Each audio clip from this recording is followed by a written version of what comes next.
this is Ginny, and today I am vacuum sealing up some dry goods. I bought some excess that is going to last maybe a little bit longer than I normally keep them on the shelves in their original packaging. So I'm going to vacuum seal them up just to extend their shelf life and make sure they stay dry and I can put them away in case of an emergency. So let's get started.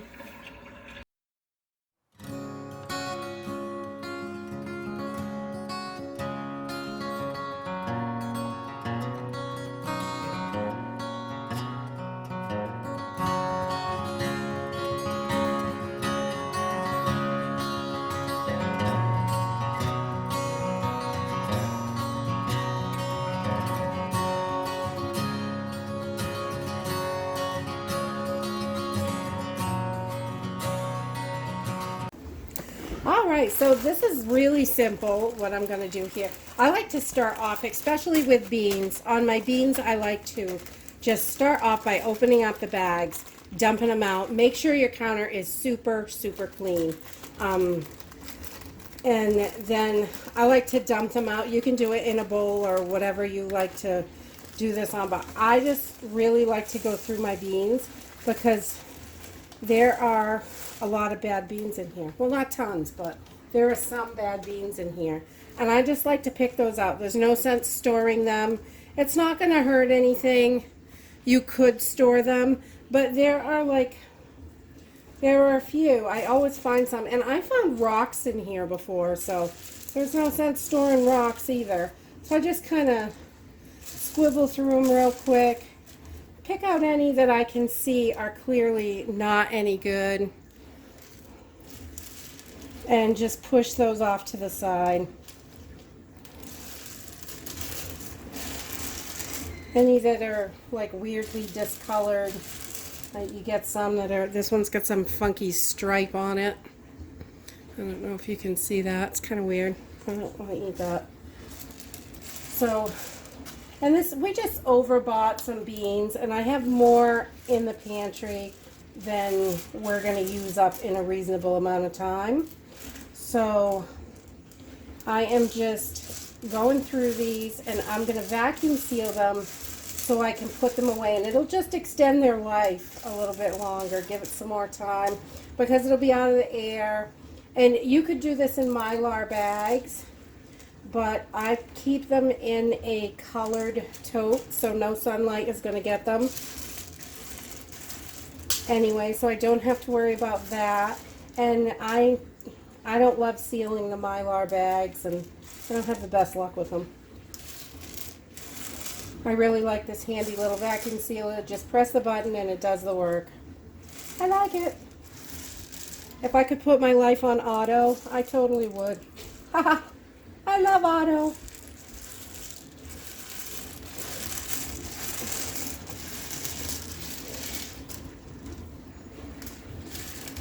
So once we are through these beans and they all look good, I'm just going to put them in a bowl of beans that we've gone through.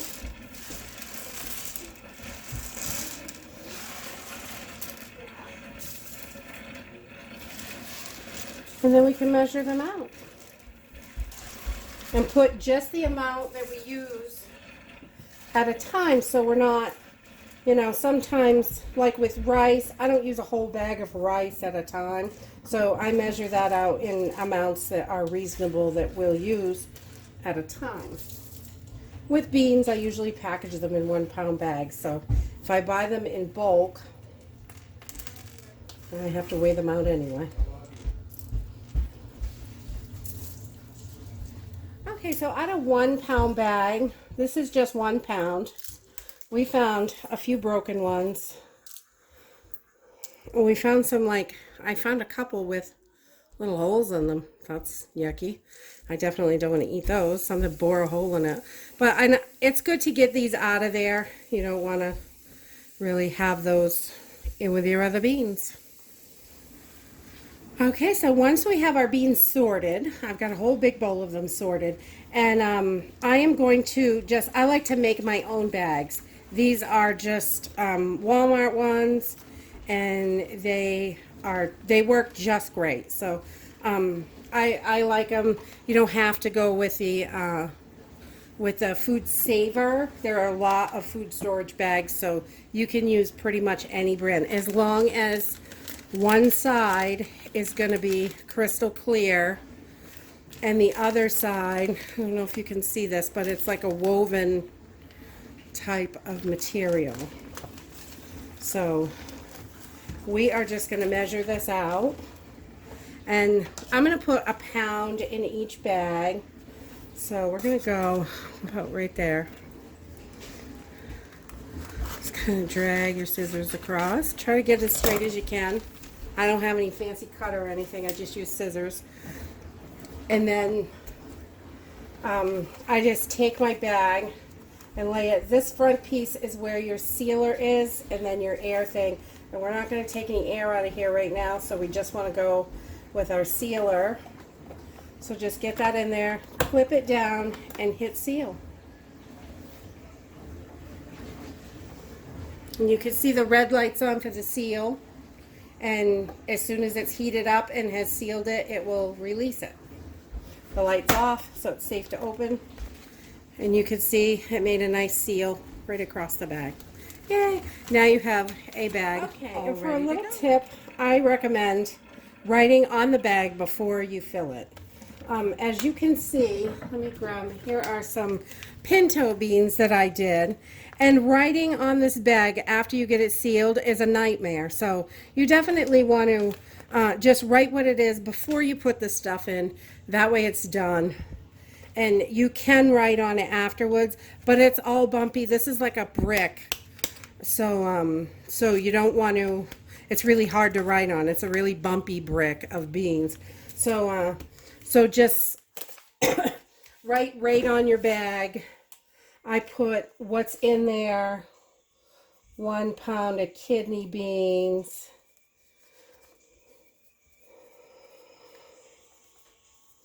and it is 10/19, the month and the year. You could put the day. I don't find that to be important, but that's it. I just write it right on there, and then I'm ready to fill it up with my beans. Right, so you could keep your beans separate by the pound and do this each pound, but I have a scale, and I find this to be a much bigger time saver, is just put them right in and weigh out a pound of beans. 2 cups is like 13.5 ounces. So, there. And you can get real particular about this, but I don't usually. So we got 1 pound, 0.3 of an ounce. All right, so that's about a pound of beans. So then you just take your bag, and I kind of fold it down like that. I don't know if you can see this. Take it and kind of fold it down and just stick it in that little hole. There's a little hole in there for juices and stuff like that. And then push it down, latch it, and vac seal. And this is going to suck all your air out. And then once it's done sucking all the air out, you'll see the red light come on for the seal. And that's it. Simple and easy. And with these bags, you want to make sure you keep them out of the sun. You don't want any direct sunlight. And there you have it. Your bag of beans is like a big, hard, bumpy brick. So, and these will keep a really long time. It will extend the shelf life by a couple of years, and you can pack these away for emergencies or whatever. And it's just, I really like the vacuum seal bags. The Mylar bags are stiff, and the thinner ones aren't strong enough, and the thick ones, they're stiff. You can't use the vacuum seal with it. You have to use the oxygen absorbers. It makes me crazy. But this is my method that I like. So, and I just keep these in a colored tote so no sunlight is getting in. So they will stay nice and safe.